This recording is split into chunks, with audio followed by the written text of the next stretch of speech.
जय श्री कृष्णा, जय श्री राधे। आज मैं आपको एकादशी व्रत की एक अद्भुत कथा सुनाऊंगी। ये कथा गालव मुनि और भद्रशील की है। इस कथा के सुनने मात्र से हमारे पूर्व के किए हुए बुरे कर्मों का नाश हो जाता है।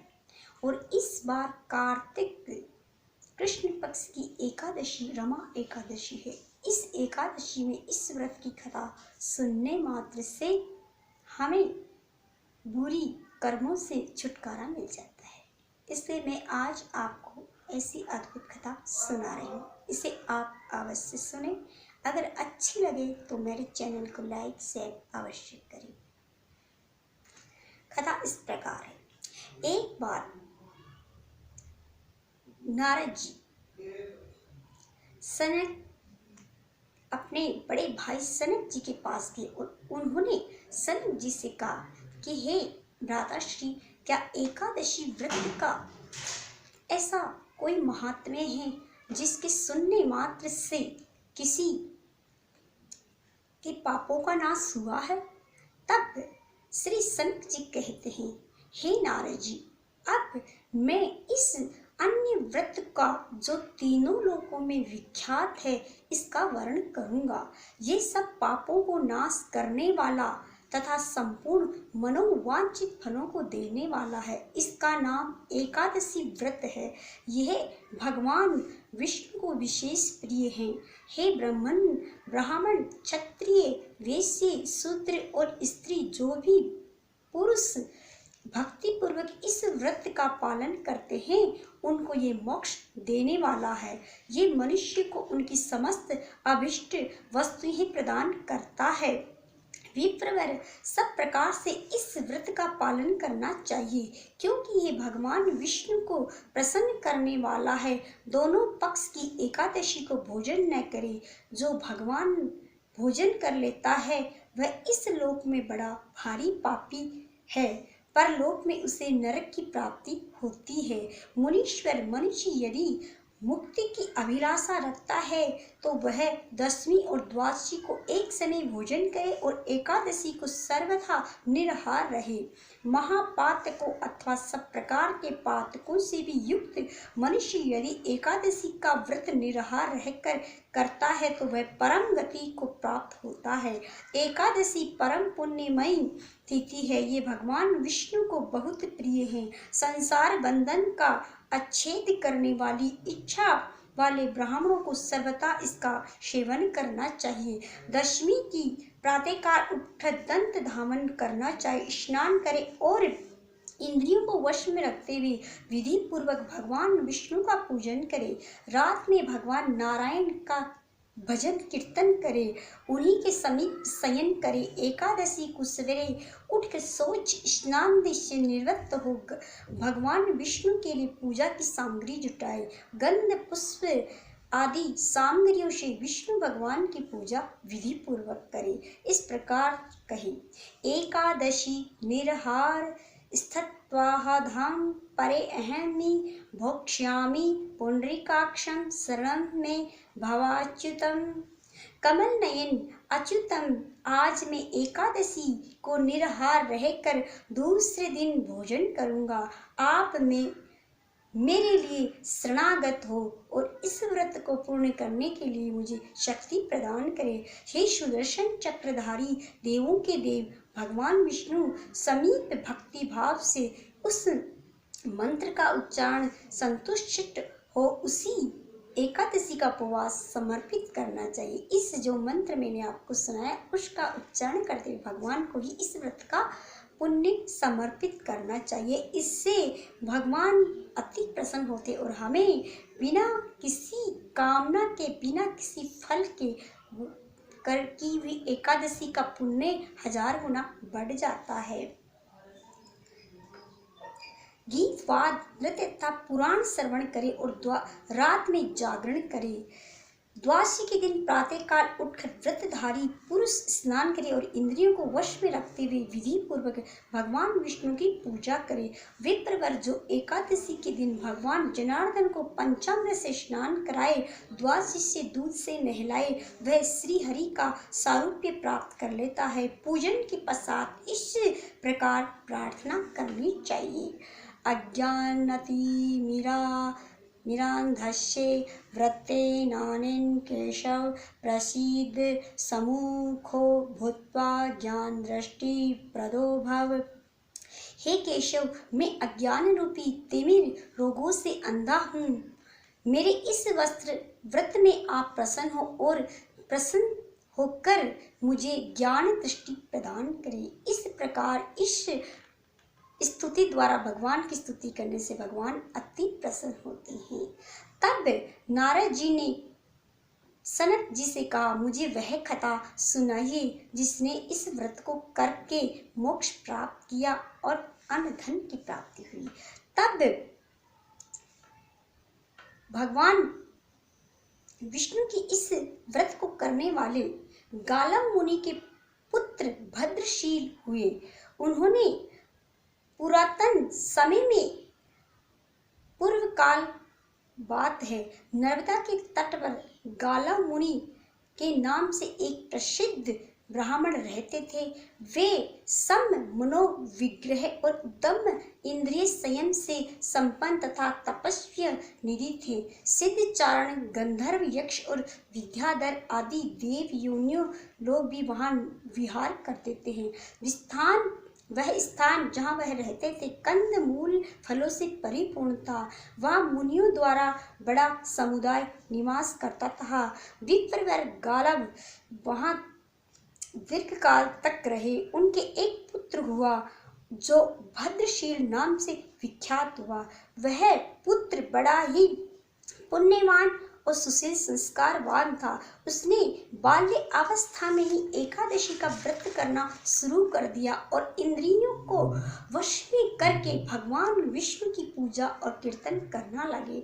तब उसे ये देखकर गालव मुनि ने भद्रशील पुत्र से पूछा कि हे पुत्र, तुम बड़ी छोटे बच्चे हो अभी और इतनी छोटी उम्र में तुमने भगवान विष्णु की पूजा अर्चना और कीर्तन भजन और एकादशी का व्रत शुरू कर दिया है।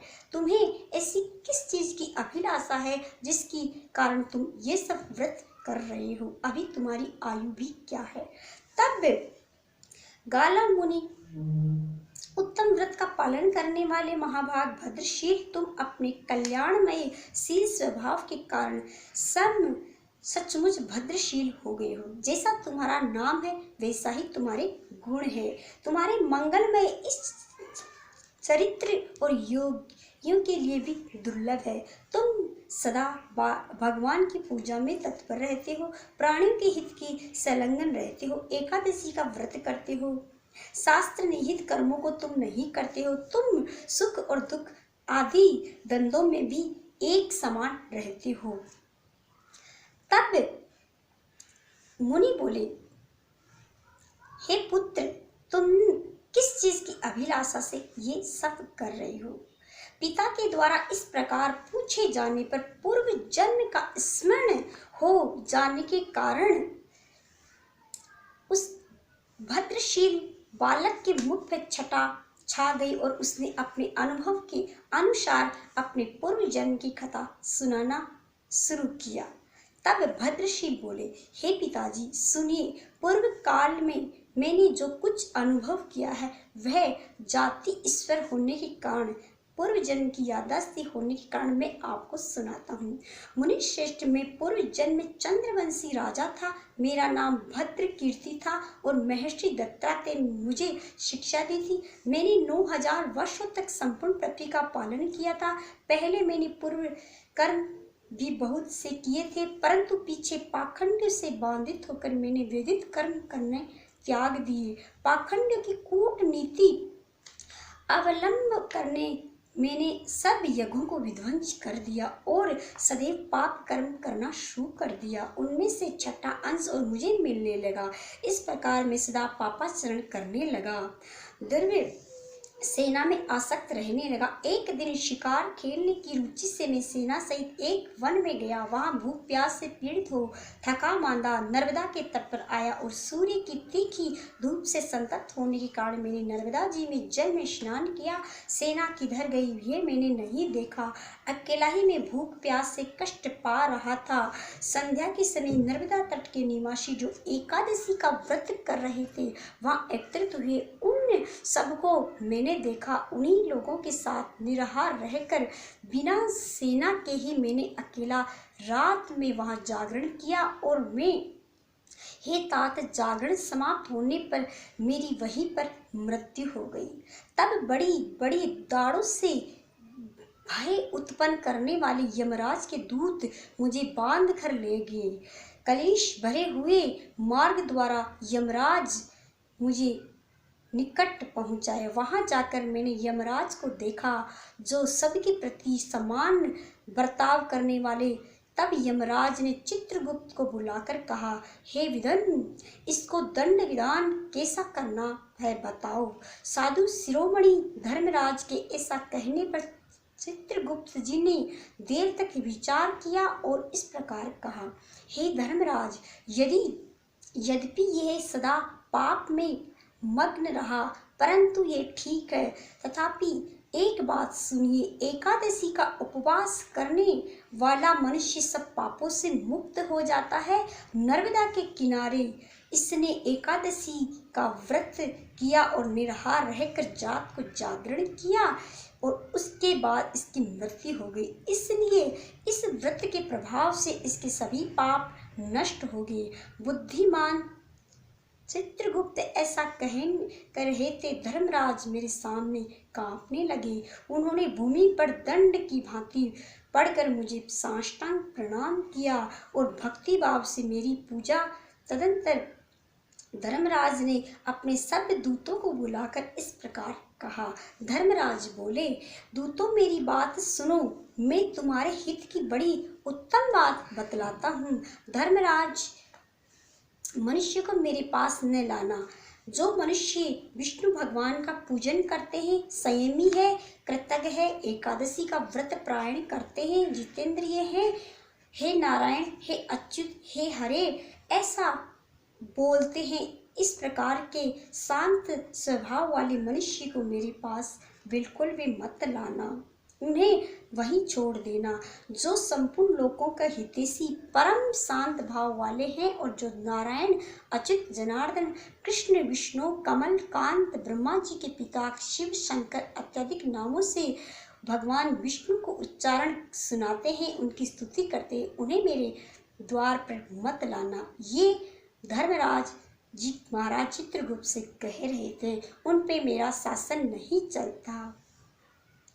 उन्हें भगवान विष्णु को समर्पित कर देना चाहिए। इस प्रकार धर्मराज बोल रहे थे। तब धर्मराज ने मेरे कर्मों के अनुसार मुझे स्वर्गलोक में हजारों वर्षों तक रखा और तदुपरांत मेरा जन्म आपके घर में हुआ।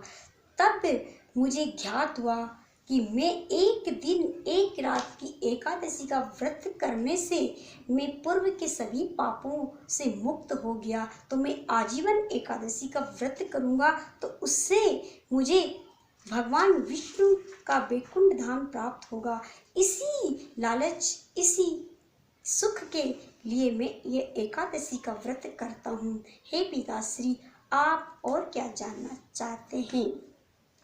तब भद्रशील बोले कि हे पिताजी, आप भी इस व्रत को करिए और अपने सभी मुनियों से इस व्रत को करवाइए। तब गालव मुनि ने सभी मुनियों से कहा, आज से हम सब एकादशी का व्रत करेंगे और निराहार रह के भजन कीर्तन करेंगे। दूसरे दिन हम ब्राह्मणों को भोजन करा के ही पारण करेंगे। उसके बाद में उन सभी मुनियों ने इस व्रत को किया और अंत में गालव मुनि और उनके पुत्र भद्रशील वैकुंठ धाम को गए। भगवान विष्णु के समान उनका मुख था और वह सभी सभी पापों से मुक्त होके सभी इंद्रियों को उन्होंने वश में करके भगवान विष्णु के चरणों में रहे अनादिकाल तक, और भगवान विष्णु उनकी कृपा उन पे सदा बनी रही। तो ये थी गालव मुनि की एक अद्भुत कथा। गालव मुनि के पुत्र भद्रशील ने इस व्रत को पूरे जन्म में एक रात के लिए किया, और उसी के एक रात के व्रत से उनके समस्त पापों का नाश हो गया। इसलिए हम सब इस व्रत को करें और हम अपने पापों का नाश करें।